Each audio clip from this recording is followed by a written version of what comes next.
السلام عليكم، تحية طيبة ومرحبا بكم في فيديو جديد على القناة ديالكم كرة وصبورة. اللائحة النهائية والرسمية اللي غتشارك في نهائيات كأس العالم 2026 أعلنها اليوم محمد وهبي بشكل رسمي. 26 لاعب في اللائحة النهائية وثلاثة ديال اللاعبين في اللائحة الاحتياطية تحسبا لأي طارئ، إصابة لا قدر الله أو أي طارئ. فبداية غادي ندخلوا مباشرة في اللائحة. نتوما ما تنساوش انكم تعطيونا الرأي ديالكم في هذه اللائحة، شكون اللي ما كانش خصو يكون، شكون اللي خصو يكون وما كاينش. خانة التعليقات مفتوحة للجميع، هكذا تناقشوا كاملين كمحبين ديال المنتخب المغربي. اول مركز فهو حراسة المرمى. عندنا ثلاثة ديال الحراس، اولهم ياسين بونو، واحد من اساطير حراسة المرمى في المغرب. ياسين بونو اللي بطبيعة الحال كيبقى اسطورة من اسطورات اللي هما كيتواجدوا في حراسة المرمى على شاكلة بدو زكي، فبطبيعة الحال كيستحق المكانة ديالو عن جدارة واستحقاق. حارس نادي الهلال السعودي اشبيلية السابق وعديد ديال المحطات سواء على المستوى الاوروبي وايضا حتى مع نادي الوداد على المستوى المحلي. فياسين بونو بطبيعة الحال لا غبار عليه، والمسألة ديالو ما فيهاش نقاش. الحارس الثاني منير المحمدي الكجوي، الحارس اللي عنده خبرة كبيرة، راكم تجربة كبيرة بالدوريات الإسبانية المختلفة سواء دوري الدرجة الأولى ودوري الدرجة الثانية. الآن كيتواجد مع نادي نهضة بركان. المكانة ديالو والمستوى ديالو كيمكنوا انه يكون في اللائحة النهائية، فقط كتبقى واحد شبه علامة استفهام حول المستوى ديالو ديال الجاهزية، بحيث انه كان في إصابة منذ نهاية كأس إفريقيا اللي تقامت في المغرب، فحتى إلى يومنا هذا يلا تقريبا لعب ماتش أو لا جوج. فهذه هي النقطة السلبية الوحيدة بالنسبة لمنير المحمدي، اللي كيبقى واحد من رجالات المنتخب المغربي، شارك في كأس العالم 2018 2022 ودائما ما كان في المستوى الكبير كبديل لياسين بونو، او حتى ملي كان هو الحارس الاساسي في 2018، فدائما كيقدم مستوى متميز. الحارس الثالث هو احمد رضا التكناوجي، حارس نادي الجيش الملكي اللي تألق هذا الموسم سواء على المستوى المحلي بالدوري او على حتى مستوى دوري ابطال افريقيا، ووصل قاد الفريق ديالو النهائي. ولولا التألق ديالو في مباراة الذهاب في بريطوريا هناك في جنوب افريقيا لا قدر الله كانت تكون النتيجة قاسية على نادي الجيش الملكي، لكن التدخلات ديالو اللي كانت في المستوى هي اللي خلت الفريق انه يبقى ينافس الى اخر رمق في المباراة ديال الاياب على مستوى الرباط. لكن في الاخير قدر الله ما شاء فعل، فاز نادي ماميلودي سان داونز بالكأس دوري ابطال افريقيا. فطبيعة الحال احمد رضا التكناوتي كيستحق ان المكانة ديالو انه يكون حارس ثالث في المنتخب المغربي. بالتالي حراسة المرمى ما فيها حتى شي اشكال، ثلاثة ديال الحراس اللي كانوا كيستحقوا انهم يتواجدوا فهما كيتواجدوا. نمشيو للدفاع. الدفاع بداية بقلب الهجوم، فمحمد وهبي اختار 4 ديال قلوب الهجوم، جوج كيلعبوا بالرجل اليمنى، جوج كيلعبوا بالرجل اليسرى. فجوج اللي كيلعبوا بالرجل اليمنى هما اولا عيسى ديوب، مدافع ديال نادي فولهام الانجليزي، مدافع اللي قدم اوراق اعتماد ديالو بشكل قوي في المباريات الوديه امام باراغواي وامام اكوادور، وبالتالي استحق المكانه ديالو. وفي الغالب فهو اللي غادي يكون المدافع الرسمي في نهائيات كأس العالم 2026 مع نايف أجرد إلى كان جاهز 100%. ثم ثاني مدافع في نفس المركز فهو رضوان حلحال، المدافع اللي لعب المباراة الودية أمام الباراغواي وقدم مستوى جيد وأعطى إشارات أنه ممكن الاعتماد عليه، وبالتالي محمد وهبي خداه معاه في اللائحة النهائية وكيستحق أنه يتواجد في هذه اللائحة. نايف أجرد على مستوى قلب الدفاع الجهة اليسرى، عندنا نايف أجرد بطبيعة الحال اللي هو واحد من أقوى المدافعين على المستوى المغربي، أقوى المدافعين. فشفناه في كأس إفريقيا قدم مستوى ممتاز، شفناه في تصفية كأس العالم، شفناه في تصفية كأس إفريقيا، فدائما ما كان في المستوى الكبير. نايف أجرد بطبيعة الحال كيستحق المكانة ديالو، كتبقى علامة استفهام كبيرة على مستوى الجاهزية ديالو، خصوصا أنه غائب عن المباريات منذ نهاية كأس إفريقيا اللي تقامت من المغرب من بعد ما جرى عملية جراحية. كان بدأ العملية ديال التأهيل، ثم كانت عنده انتكاسة، ومن بعد رجع وكمل العملية ديال التأهيل. لكن كتبقى التواجد ديالو أو اللعب ديالو كأساسي في كأس العالم محل شك بالنسبة الجاهزية البدنية ديالو، خصوصا أنه ما لعب حتى شي مباراة منذ يناير 2026. اللاعب الثاني كقلب دفاع برجل اليسار فهو شادي رياض. شادي رياض مدافع قوي، مدافع اللي عنده امكانيات كبيره، مدافع نادي كريستال بالاس بالدوري الانجليزي الممتاز، المدافع اللي كيتعاب عليه انه كثير الاصابات، ومشكله كبيره هي هذه ديال الاصابات بالنسبه لشادي رياض. شفنا المباريات الاخيره مع نادي كريستال بالاس ما كيتجاوزش 75 دقيقه الا وكيتعرض لشد عضلي في العضله الخلفيه، وبالنسبه للمباريات اللي كتلعب في كاس العالم كل 3 او 4 ايام في المستوى العالي بطبيعه الحال، مباريات اللي غتنافس مع المنتخب البرازيلي، المنتخب الاسكتلندي، والمنتخب الهايتي اللي ما خصناش نستهانوا به. فكيبقى يعني نقطه اللي ربما فيها واحد النسبه ديال الشك بالنسبه لشادي رياض من ناحيه يعني التعرض ديالو للاصابه. فإلا مشينا لقلوب الدفاع كيبقاو يعني كاملين كيستحقوا المكانه ديالهم. في الغياب اللي كاين في قلب الدفاع عندنا جوج ديال الغيابات، عبد الحميد ايت بودلال مدافع ديال النادي الريال اللي قدم مستوى في هذا يعني موسم جيد مع النادي ديالو، كان دائم الحضور كمدافع رسمي ايضا، وكان دائم الحضور حتى مع المنتخب الوطني. ثم عندنا اسماعيل باعوف افضل مدافع في المنتخب المغربي في نهائيات كاس العالم تحت 20 سنه بالتشيلي، اللاعب اللي لعب 7 ديال المباريات دون ان يتم مراوغته ولو مره واحده. فهادو جوج ديال اللاعبين اللي ربما التنافسيه ما خلاتهمش انهم يضمنوا المكانه ديالهم في هذه اللائحه النهائيه. نمشيو للظهير الايمن. مركز الظهير الايمن فعندنا فيه 3 ديال اللاعبين، لكن الا مشينا قرينا شويه في يعني كقراءه مبسطه في الفكر ديال محمد وهبي، فمحمد وهبي كيعتمد كاشرف حكيمي اللي هو القائد ديال المنتخب الوطني بطبيعه الحال، افضل ظهير ايمن في العالم.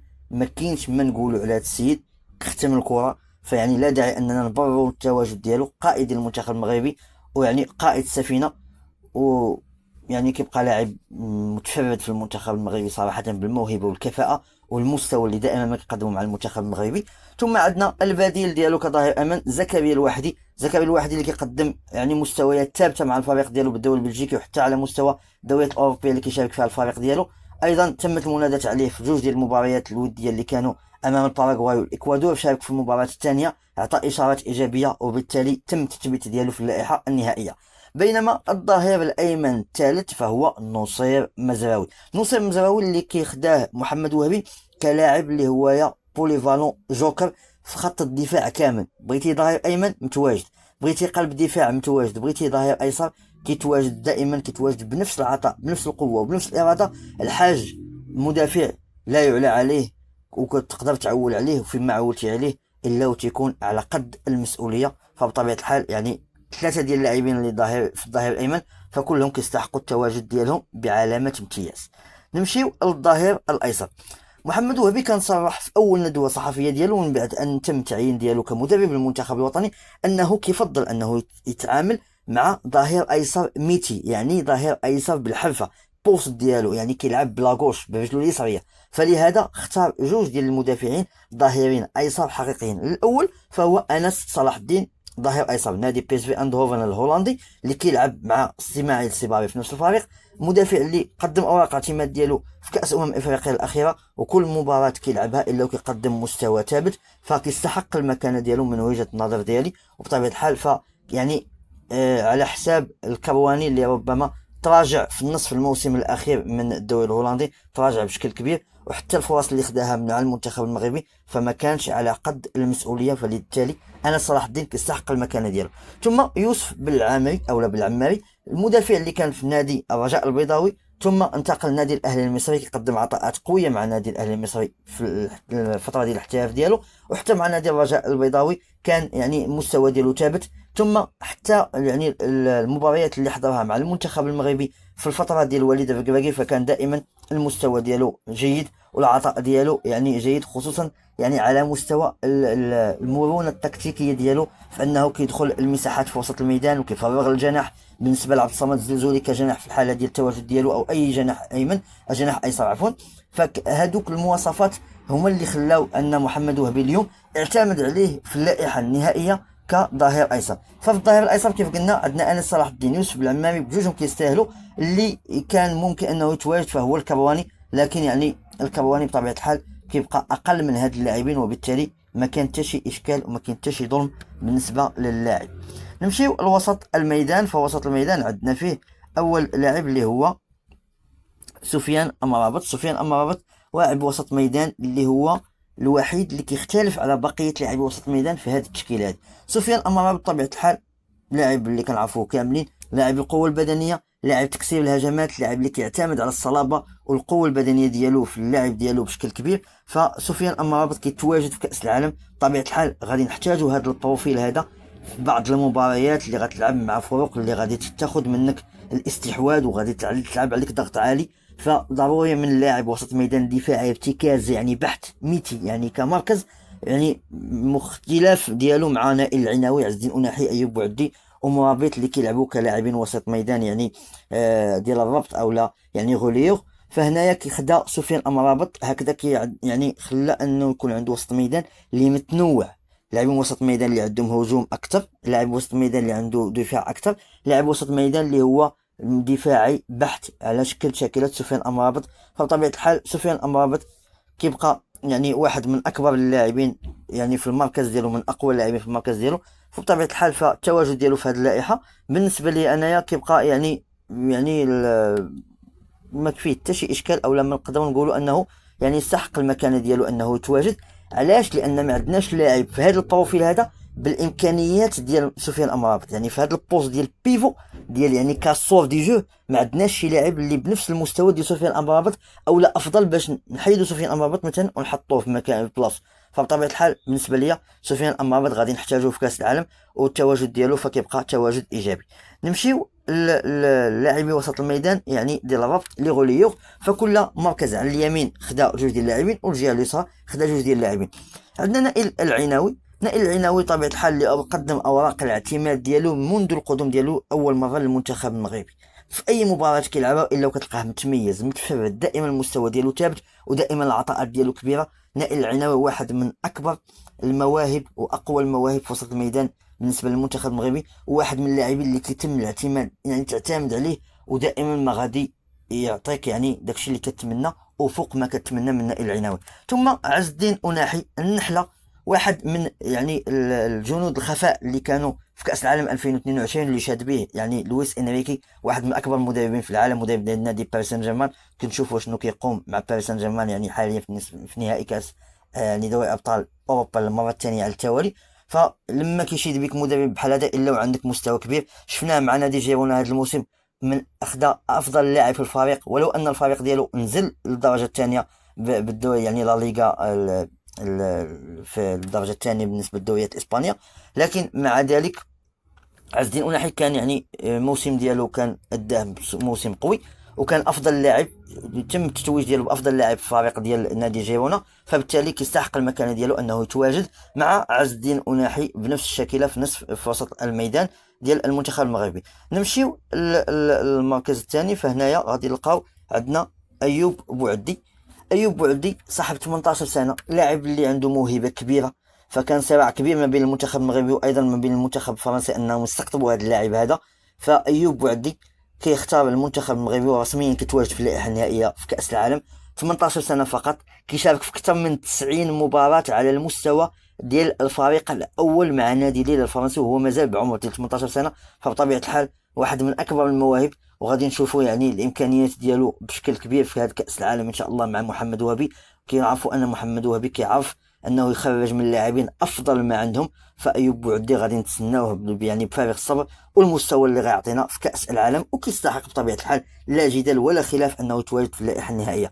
ثم سمير المرابط، لاعب نادي ستراسبورغ بالدوري الفرنسي، واحد ايضا من ابرز المواهب في وسط الميدان.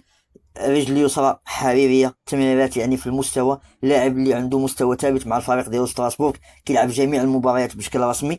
ف يعني تم التجريب ديالو في المباريات الوديه امام باراغواي وامام الاكوادور، واعطى يعني اشارات قويه ومستوى يعني كبير، خصوصا في الثنائيه ديالو مع نائل العناوي، وكان تفاهم كبير بيناتهم، وواحد كيكمل الاخر. فبطبيعه الحال الرباعي ديال وسط الميدان بالنسبه للربط اللي هما هادو ايوب بوعدي، سامي المرابط، عز الدين أناحي، ونائل العناوي، فالربعه كيستاهلوا المكانه ديالهم. كان الامكانيه ديال انه تواجد عمران لوزه، لكن بسبب التنافسيه فما قدرش انه يثبت المكانه ديالو.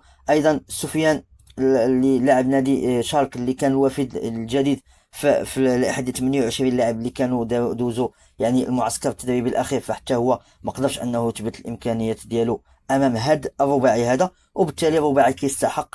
نمشيو حاليا لوسط الميدان الهجومي. صانعي الالعاب عندنا جوج ديال صانعي الالعاب. اولا بلال الخنوس. بلال الخنوس اللي لعب امام الباراغواي بشكل رسمي، وقدم اوراق اعتماده بشكل كبير، خصوصا في الضغط، وايضا يعني في الضغط العكسي عند فقدان الكره، وكيفاش كان كيخرج وكيحرر المساحات، كيفاش كيتحرك يعني لجهه الظهير الايسر عند انس صلاح الدين، وكيفاش كيجي من الخلف. فبلال الخنوس خصوصا في بلون جو ديال محمد وهبي لاعب اللي ما يمكنش انك تستغني عليه، ومن المرتقب انه يكون لاعب صانع العاب الرسمي في نهائيات كاس العالم. فبلال الخنوس كيستحق عن جداره واستحقاق انه يتواجد في اللائحه النهائيه. ثم عندنا اسماعيل الصباري، افضل لاعب في هولندا هذا الموسم 25 26، فواحد من ابرز اللاعبين في المركز ديالو مع نادي بي اس في اندهوفن الهولندي. لاعب اللي خدا افضل لاعب في هولندا، خدا الدوري المحلي مع بي اس في، كان عنده يعني صولات وجولات في دوري ابطال اوروبا وقدم مستويات كبيره. يعني كنذكروا الهدف ديالو الرائع امام بايرن ميونخ الالماني. فبطبيعه الحال كيستحق المكانه ديالو انه يتواجد، ولو انه كان في اللائحه ديال 28 لاعب، فالناس خداو انه ربما ما يمكنش اقتناع به، لكن فقط يعني تم المناداه عليه لانه كانت عنده اصابه. فهكذا يشوفوا المدرب عن قرب ويشوف يعني واش فعلا واجد باش يقدر يعني يعتمد عليه. وبالفعل فاللاعب واجد وغادي يتم الاعتماد عليه، وتمت المناداة عليه والمركز ديالو فكيستحق انه يتواجد فيه.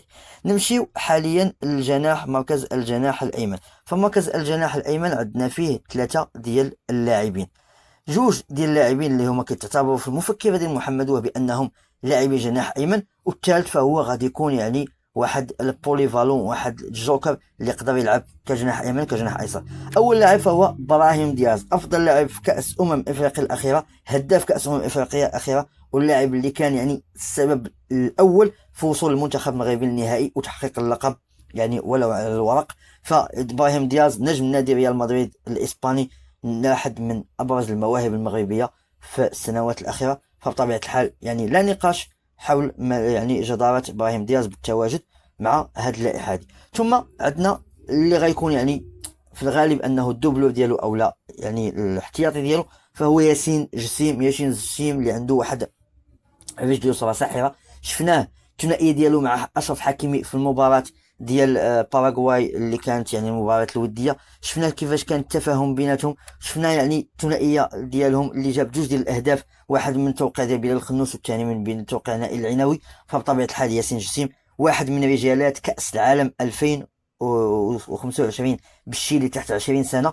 فلهذا يعني كيتم المناداة عليه في اللائحه النهائيه وكيستحق المكانه ديالو من بعد يعني كل يعني المباريات اللي حققها مع الفريق ديالو ستراسبورغ والمستويات اللي قدمها، وايضا حتى المستوى ديالو اللي قدمه سواء في مباراه باراغواي وحتى في الدقائق القليله اللي لعبها امام المنتخب ديال الاكوادور. فبان يعني عطى اشارات قويه، لاعب لي مهاري، يعني عنده امكانيه ديال المراوغه في اصغر المساحات، يعني سنتيمترات قليله كيقوم فيهم بالمراوغه، وصعب يعني افتكاك الكره من رجليه. فبطبيعه الحال كيبقى عنده يعني يعني الجدارة أنه يكون في هذه اللائحة هذه. ثم اللاعب الثالث فهو أيوب الميموني إيش غياب، واحد من أبرز يعني المفاجآت ديال محمد وهبي.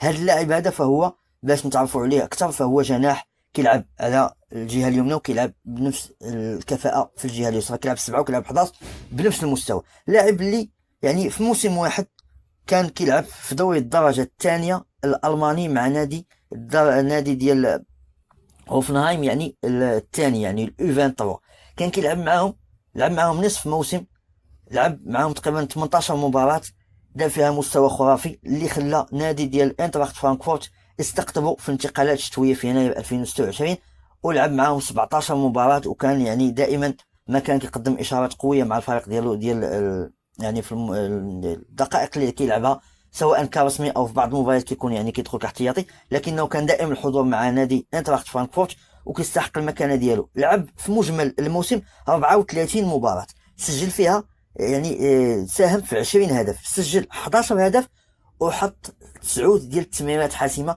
بالنسبه لايوب الميموني ايش غياب لهذا الشيء كامل، زائد يعني كيف ما قال محمد وهبي في المؤتمر يعني عنده واحد القوه انفجاريه عطاته يعني يعني من بعد المعسكر، فعطاته الافضليه على لاعبين اخرين على شكله عثمان معمى اللي كنا كننتظروا يعني، واغلب الجماهير كانت كتظن انه غادي يكون كجناح ايمن في هذه اللائحه. لكن في الاخير محمد وهبي استقر على كل من ابراهيم دياز، ياسين جسيم، وايوب ميموني ايش غياب. فبطبيعه الحال ثلاثه ديال اللاعبين كلهم كيستاهلوا المكانه ديالهم في هذه اللائحه هذه. نمشيو للجناح الايسر. الجناح الايسر عندنا فيه جوج ديال اللاعبين، عبد الصمد الزلزولي افضل لاعب في نادي ريال بيتيس الاسباني هذا الموسم، اللاعب اللي دار قفزه نوعيه على مستوى الفعاليه الهجوميه وانهاء الهجمات. هذا الموسم حطم جميع الارقام القياسيه ديالو تاريخيا، يعني منذ بدايه المشوار ديالو، لا على مستوى التمريرات الحاسمه ولا على مستوى عدد الاهداف اللي سجلها في موسم واحد. عبد الصمد الزوري كيبقى واحد من افضل اللاعبين في المركز ديالو على مستوى يعني الدوري الاسباني، وعلى مستوى ايضا يعني اللاعبين المغاربه، فبطبيعه الحال كيستحق المكانه ديالو والتواجد ديالو. كنتمناو انه يكون في المستوى الكبير اللي شفناه مع ريال بيتيس، ويعطينا يعني هذاك الزخم في ديك المركز ديالو، ونستافدوا منه بشكل كبير في هذه النهائيات ديال كاس العالم. ثم عندنا شمس الدين طالبي، لاعب نادي ساندرلاند الانجليزي بالدوري الانجليزي الممتاز، لاعب اللي بطبيعه الحال عنده امكانيات كبيره. شفنا كيفاش تالق الموسم الماضي في دوري ابطال اوروبا مع الفريق ديالو البلجيكي، ثم مباشره انتقل لنادي ساندرلاند الانجليزي وقدم معهم يعني موسم كبير، سجل اهداف على ابرز الفروق الكبيره، سجل امام نادي ليفربول، سجل امام نادي تشيلسي وغيرها من الفروق الكبيره، فبطبيعه الحال كيستاهل المكانه ديالو. شفناه في المباراه الوديه امام باراغواي ملي دخل يعني كرسمي، كيفاش يعني كان شعلة نشاط في الجهة اليسرى، ودائما ما كيلعب الامام، وكان دائما فعال في الجهة ديالو، وبطبيعة الحال كيبقى يعني عنده المكانة ديالو في المنتخب المغربي، وكيستحق انه يتواجد في هذه النهائيات ديال كأس العالم. نمشيو لآخر مركز فهو قلب الهجوم، المركز اللي فيه يعني مشاكل كبيرة بالنسبة للمنتخب المغربي، يعني الناس كاملين منقسمين على هذا المركز هذا، ما كاينش اجماع ولو على لاعب واحد في هذا المركز هذا. فمحمد وهبي من بعد ما جرب عديد ديال المهاجمين، جرب الكعبي، جرب سفيان رحيمي، جرب محمد بن جديده مدافع مهاجم ديال المغرب الفاسي، جرب توفيق بن طيب الدوري الفرنسي الدرجه الثانيه مع نادي الطوا، هداف ديال الدوري الفرنسي الدرجه الثانيه، جرب يانيس بقراوي مهاجم ديال نادي اشتوريل بالدوري البرتغالي، سجل 20 هدف هذا الموسم هذا. فكلهم هادو لاعبين جربهم، زائد الزبيري ايضا حتى هو مهاجم ديال نادي رين وفاماليكاو ومهاجم المنتخب المغربي هداف كأس العالم تحت 20 سنة بشيلي. كلهم هاد المهاجمين جربهم، وفي الأخير فاعتمد على ثنائية سفيان رحيمي وأيوب الكعبي. فباش نقول لكم أنهم أيوب الكعبي أو سفيان رحيمي كيستاهل أنه يتواجد، ممكن يكونوا كيستاهلوا، ممكن يكونوا ما يستاهلوش، نتوما تعطيونا الرأي ديالكم بالنسبة لهاد جوج ديال اللاعبين، لأنه فعلا كاين مشكل كبير في الخط الهجومي او في قلب الهجوم بالنسبه للمنتخب المغربي. كل المراكز فيها لاعبين اللي هما متميزين وذات جوده عاليه جدا، يعني كيتعتبروا من ابرز المواهب على مستوى العالم، كايوب بوعدي في وسط الميدان، وك يعني عديد اللاعبين الاخرين، نائل العناوي، عز الدين اناحي، بلال الخنوس، ابراهيم دياز. يعني فيما مشيتي اي مركز كتلقى الا وكتلقى عندك لاعب من طينه اللاعبين الكبار على مستوى العالم، لكن ملي كتجي لقلب الهجوم كتلقى مشكل عويص جدا، كيستحيل انك يعني تتفق على واحد الخط هجومي. فمحمد وهبي من بعد كل التجربات اللي جربها استقر على ثنائية سفيان رحيمي مهاجم نادي العين، لاعب اللي كيعرف يلعب في المساحات، لاعب اللي كيعرف يلعب خلف المهاجمين في يعني في المساحات والانطلاق يعني من الخلف كمهاجم حر او كمهاجم وهمي. وعندنا ايوب الكعبي مهاجم نادي اولمبياكوس اللي خانته يعني الحاسه ديالو التهديفيه مع الفريق ديالو في اخر مباريات، يعني عديد المواجهات تقريبا 7 ديال المباريات ما سجل فيها ولا هدف. لكن محمد وهبي من بعد الثنائيه ديالو امام منتخب بوروندي في المباريات الوديه اللي تلعبات اليوم بنهار مع جوج ديال النهار، فاستقر على ايوب الكعبي. ايوب الكعبي مهاجم اللي فعلا مهاجم هداف، مهاجم قناص، لكن العيب ديالو انه كيسجل الصعيبه وكيضيع الساهله، وشفناه يعني في كاس افريقيا الاخيره، سيزوات دومي فوليات غمشتين وبعض اللقطات اللي كانوا ساهلين وكنا كننتظروا انهم يحطوهم في المرمى، فيعني كانت خيبه امل كبيره فيهم.